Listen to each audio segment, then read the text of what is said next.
Not all representation is equal. If you watched my channel before, you know I'm a strong proponent of people asking for help. But recently, I've heard of some really poor representation, both by officer and peers and by lawyers. So today's topic is 5 signs of bad representation. I'm Steve Serbalik, and I'm a panel attorney with ASCOPS in Arizona.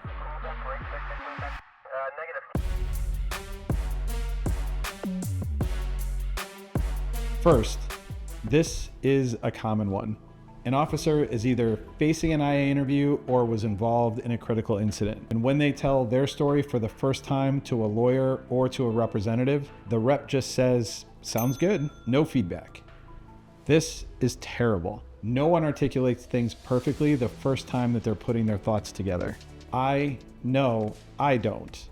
And I do this for a living. Bad reps have no feedback, while good reps listen to what you say and help make things better, which leads me to point number 2. This is also a really bad sign. Just like no one articulates facts perfectly the first time around, everyone leaves things out that may be important. A good rep is actively listening and asks follow-up or clarifying questions. Third is this. This is super tempting for lawyers and reps. It's good for business to make clients happy, but making clients happy can't come at the cost of setting unreasonable expectations. If you're involved in a critical incident, statistically speaking, you'll probably be fine. But that doesn't mean that you're guaranteed to face no discipline or consequences. That entirely depends on the results of the investigation. Fourth is this. Investigations take time, and having a rep or lawyer actively antagonize the investigators or the chain of command is rarely effective in getting a good result for the client, even if it feels good. Fifth, and finally, being full of garbage. I've seen an uptick in people that pretend to know things that they don't, or lawyers that argue points that are weak or unsupported by the evidence in a case. Again, it feels good for the client if the lawyer or rep just seems supportive, but if they're overplaying their hand, if reps or lawyers are bluffing, it's a really bad idea.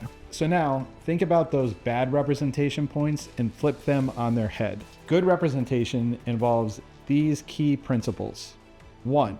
Provide critical feedback. 2. Ask questions. Even if the client told a complete story, I think about what else IA might ask and learn about what happened as much as necessary to provide a full and complete narrative. Number 3. Provide honest feedback about what clients should expect and don't overpromise. Number 4. Be respectful of investigators in the chain of command. They're far more likely to mitigate or settle and have a positive view of the client if you act professionally when advocating.